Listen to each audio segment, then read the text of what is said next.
Welcome. You're with S.J. Thomason at Truth Matters Christian-apologist.com. So I came upon this video that was done on Mythvision that included people like Kipp Davis, Josh Bowen, and Derek Lambert, and they were discussing the book of Daniel. And here's what I heard.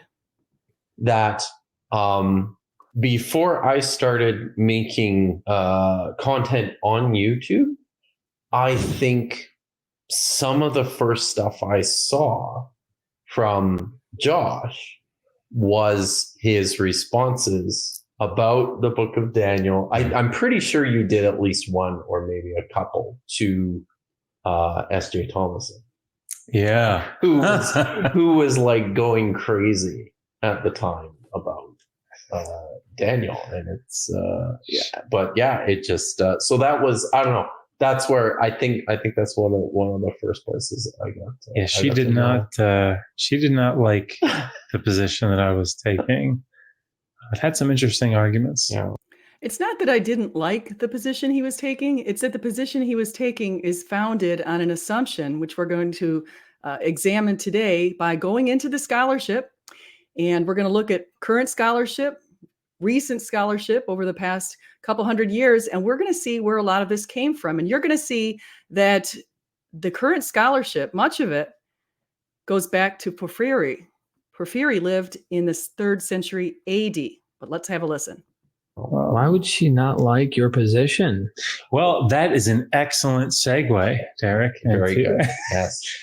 Sort of broadly here, the issue that I think evangelical or fundamentalist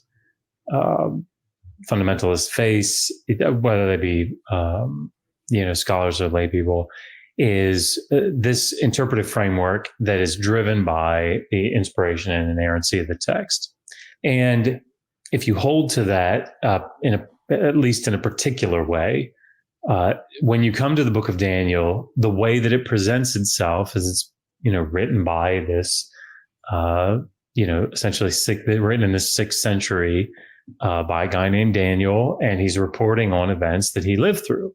Right. And this is so critical for this interpretive approach, because one of the things that you see in Daniel, particularly in the chapters 2 and 7 and 8, 9, 10, 11, 12, is these visions, these dreams, whatever that describe things that are going to happen in the, at times, very distant future for him, centuries later. And this type of predictive prophecy is incredibly important as an evidence for the authenticity of the inspiration, the divine inspiration of that text. And of course, starting way back.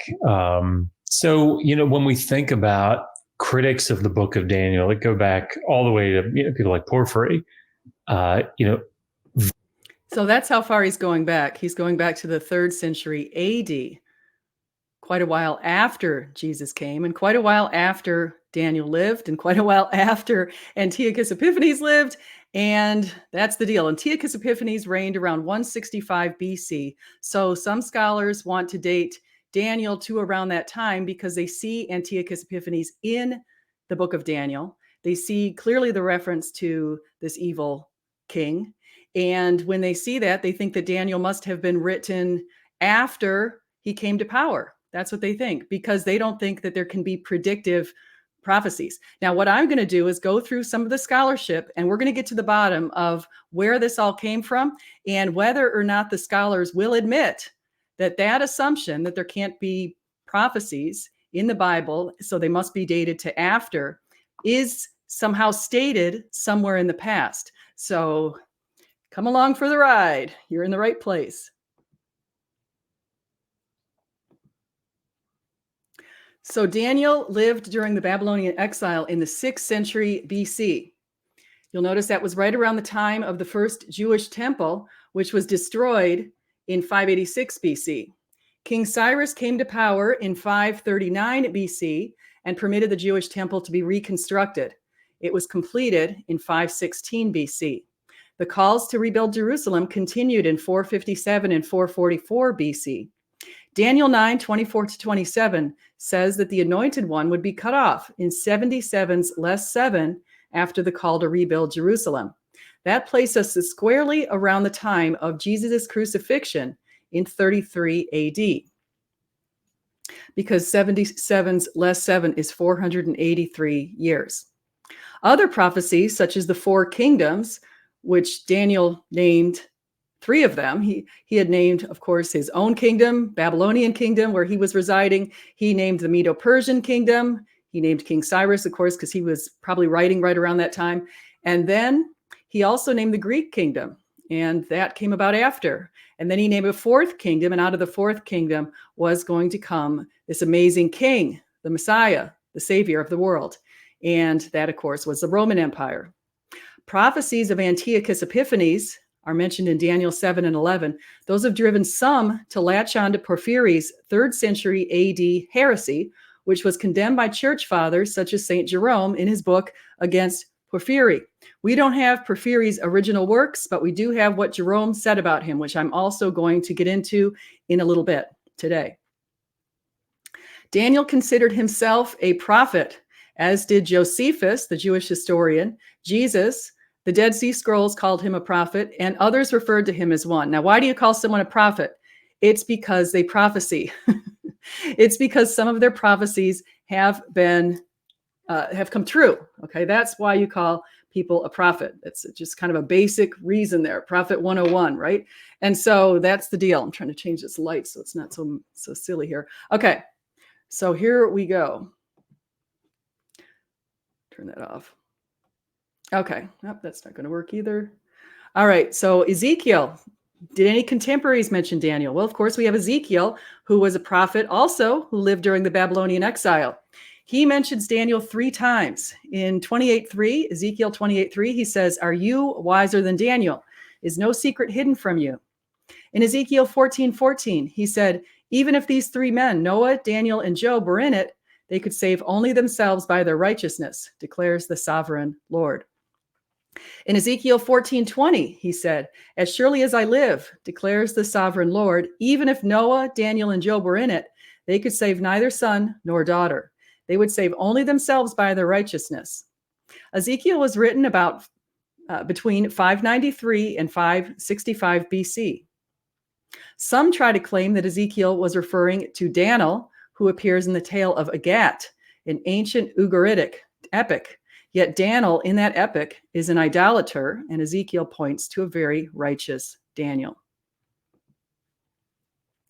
What did Josephus say? 1st century historian Josephus, probably born, I think, around 37 AD. So within the lifetimes of many people who lived in and witnessed the resurrection.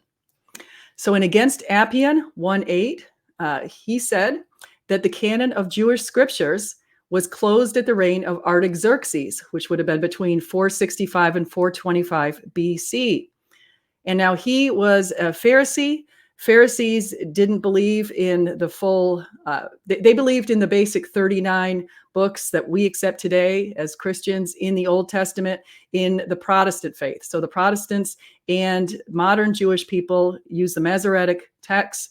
They accept these 39 books, which they believe it was all closed, just as Josephus did, right at the reign of Artaxerxes. Now, the Catholics have 73 books, and they include books like the Maccabees books that were actually around during Epiphanes, during Antiochus Epiphanes. That's when the Maccabees, that was the whole thing was about Antiochus Epiphanes in the Maccabees. So if you want information about that, go to that book. But here's what Josephus said. He said, "For we have not an innumerable multitude of books among us, disagreeing from and contradicting one another, as the Greeks have, but only 22 books." Now, I said 39 because they're divided differently, but it's actually the same, "which contain the records of all the past times, which are justly believed to be divine. And of them, 5 belong to Moses, which contain his laws and traditions of the origin of mankind till his death. This interval of time was little short of 3,000 years. But as to the time from the death of Moses till the reign of Artaxerxes, king of Persia, who reigned after Xerxes, the prophets who were after Moses wrote down what was done in their names in their times in 13 books. The remaining 4 books contain hymns to God and precepts for the conduct of human life. It is true, our history has been written since Artaxerxes very particularly, but has not been esteemed of the like authority with the former by our forefathers, because there have not been an exact succession of prophets since that time. And how firmly we have given credit to these books of our own nation is evident by what we do.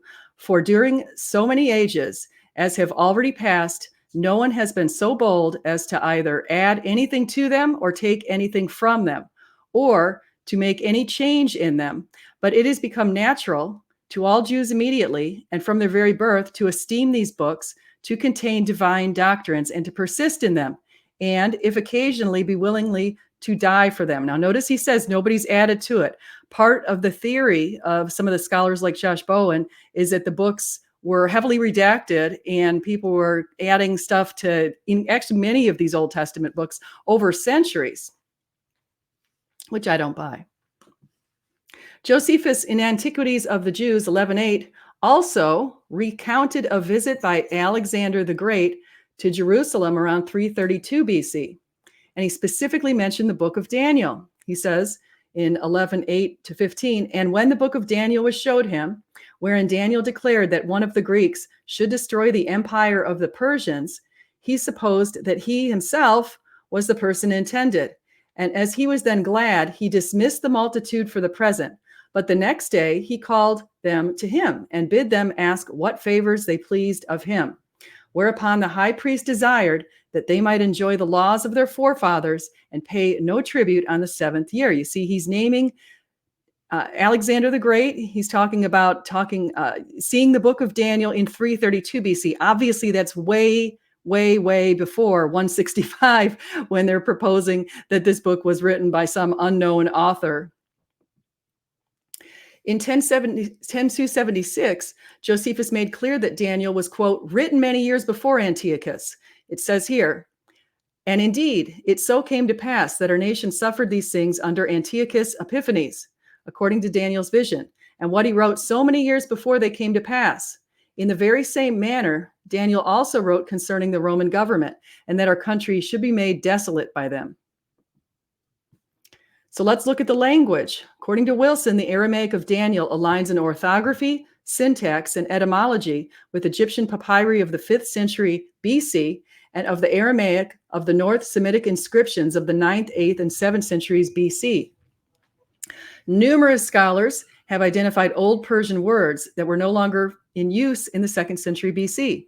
One example is the word Ashpenaz, which was unknown in the 2nd century and translated as a personal name with an unknown meaning at the time in the Jewish scriptures. Yet it meant innkeeper, according to Hafwat, 2013. The Persian words in Daniel are specifically Old Persian words. The recognized divisions of Persian language history within Iranian are Old down to circa 300 BC, Middle observable between 300 BC and 900 AD, and New from 900 AD to the present. Now, the fact that the Iranian element in Daniel is from Old Persian and not Middle indicates that the Aramaic of Daniel is, in this respect, pre-Hellenistic, drew on no Persian from after the fall of that empire, and not on any Middle Persian words and forms that might have penetrated Aramaic in Arsacid times, and which is around 250. This is according to Kitchen, 1965. What about the musical instruments? There were 3 Greek words in the entire 12 chapters of Daniel, and they happen to all be musical instruments.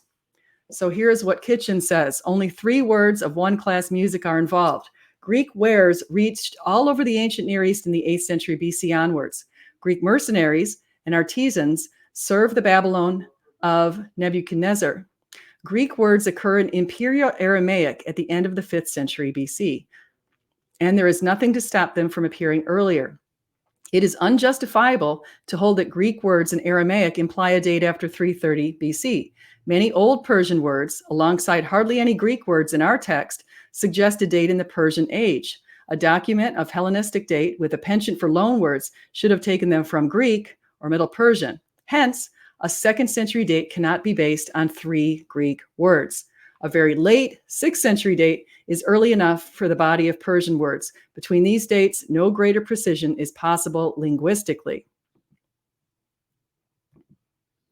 So modern scholarship, where are we now?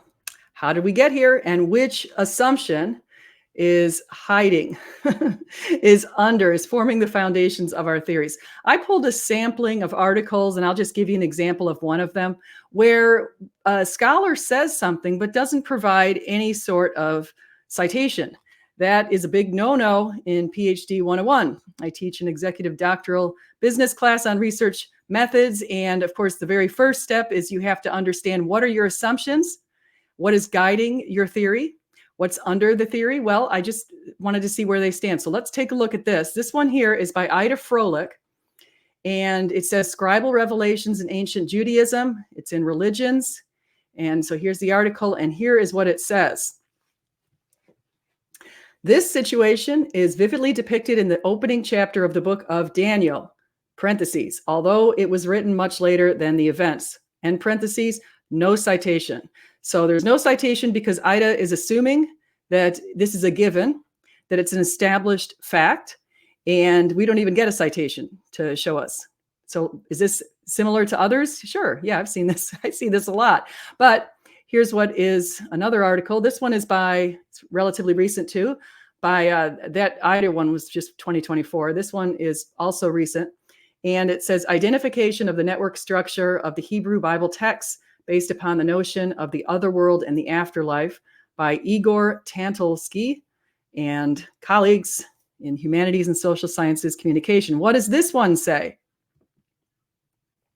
Well, it says here, in the Hebrew Bible, the idea of bodily resurrection is reflected in the book of Daniel, created in its present form by late 165 or 164 BCE.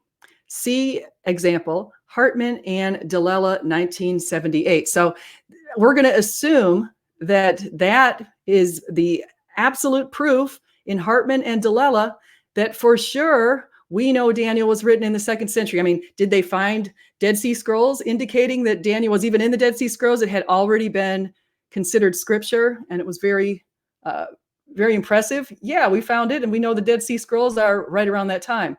And so it just seems unlikely just with the presence of that. But let's go and take a look at what Hartman and Delela had to say. I was able to dig up their book. The book of Daniel. Okay, a new translation with notes and commentary on chapters 1 to 9 by Louis Hartman. Introduction and commentary on chapters 10 to 12 by Alexander Delela. So here's what they say. It has, and this is from, what year is this? 1978. It has been customary to assign the book of Daniel to Hasidic circles in 2nd century BC Judaism. And then there's a reference. The reference is to others, but it also includes Montgomery. So I decided to go to Montgomery and see what did Montgomery say. So I digged to find Montgomery. And then I found myself this book, A Critical and Exegetical Commentary on the Book of Daniel by James A. Montgomery. Okay, so what does it say here? Let's see. There is then no reference to our Daniel as an historic person in the Hebrew Old Testament, although his life is attributed by the book to the 6th century BC. Nor is his name found in the list of worthies presented by Ecclesiasticus 44 to 50, around 200 BC, although the writer names the 3 other major prophets and the book of 12. Of course, that's not even a problem. It's the argument from silence, and that's not an effective argument. It's actually a flawed argument. The earliest allusions to or citations from our book appear in the Jewish literature of the 2nd century BC. There are many such in Enoch, of which the dream visions circa 83 to 90 may go back to the days of Judas Maccabees. Okay, so we've got a little bit from this person. Let's see what else we have. Here's what else it says. Okay, chapters 1 to 6, according to the argument above, are pre-Maccabean, composed in Babylonia. They may be roughly assigned to the 3rd century, to an age not earlier than the division of Alexander's empire by the Diadochi. More precisely, we may not speak. Note at the end of chapter 2 for an ancient view of Polychronius, followed by others that he names. He's got people who are abbreviated there. The collection contains a series of stories based on Jewish and Babylonian traditions, which were gradually written and finally compiled in one book. You'll notice that goes exactly against what Josephus said they did. Josephus said they didn't add to their books very specifically. Chapters 7 to 12 belong to the first years of the Maccabean uprising, 168 to 165. And he's got a source here. The source is, or at the bottom, here's the explanation of the reference. It says, for the possible exception of chapter 7 is distinct from what precedes and follows above, but this hypothesis depends on excitation of passages which obviously refer to Antiochus. So he's admitting that because Antiochus is referenced not by name, but by description in the book of Daniel, therefore he must have been written after. Okay, so that's what the assumption is coming in here. Let's see what else it says. The prince of the commentators is Jerome. His work gained value as it is primarily an apology against the Neoplatonic Porphyry's attack on the historicity of Daniel, claiming that it was Maccabean. This polemic purpose appears in the opening words of the commentary. Jerome has done the service of preserving Porphyry's argument in very full form, often in citation, and the polemic has caused him to compose a very careful work. His commentary is intrinsically valuable for its constant dependence upon the tradition of the rabbis under whom he studied, and the work is a monument to the earliest stages of Jewish exegesis, as appeared from its frequent agreement with the medieval representatives of the latter.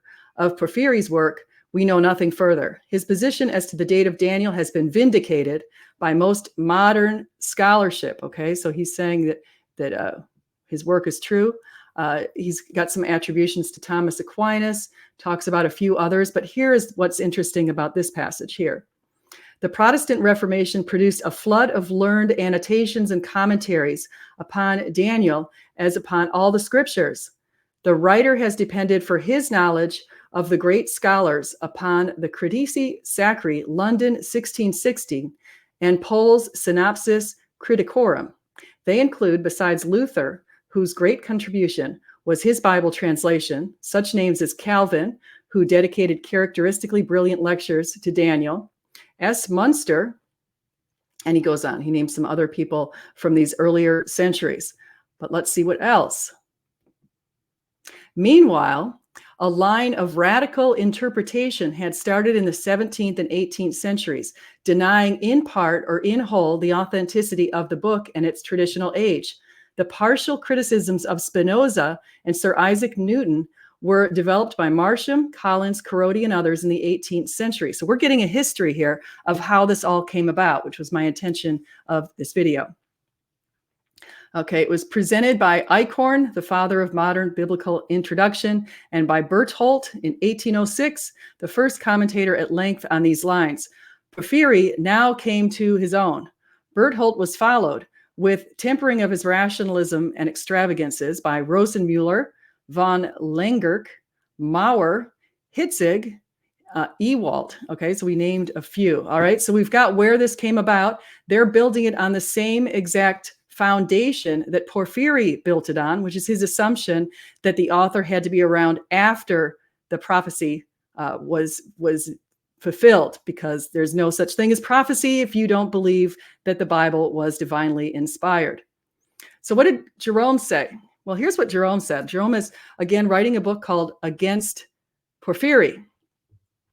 He says, Porphyry wrote his 12th book against the prophecy of Daniel, denying that it was composed by the person to whom it is ascribed in its title, but rather by some individual living in Judea at the time of the Antiochus, who was surnamed Epiphanes.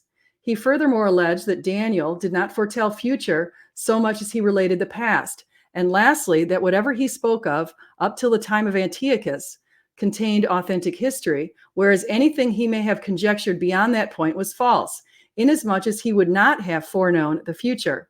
Eusebius, bishop of Caesarea, made a most able reply to these allegations in 3 volumes. That is the 18th, 19th, and 20th. Apollinarius did likewise in a single large book, namely his 26. Prior to these authors, Methodius made a partial reply. So another number of church fathers replied to Porphyry, telling him basically that his theory is heretical, it's bunk, it's garbage. And among them is Saint Jerome. I think if you want to listen to someone, you should listen to a saint, not a known heretic. So it's pretty important. So here's what else he says.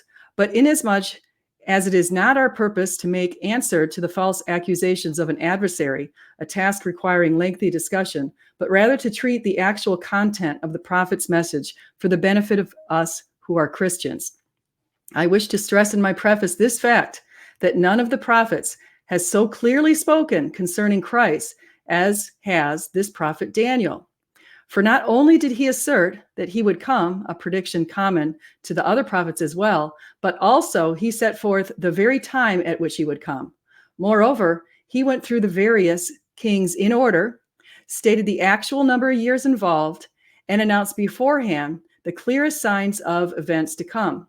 And because Porphyry saw that all these things had been fulfilled and could not deny that they had taken place, he overcame this evidence of historical accuracy by taking refuge in this evasion, contending that whatever is foretold concerning Antichrist at the end of the world was actually fulfilled in the reign of Antiochus Epiphanes because of certain similarities to things which took place at the time.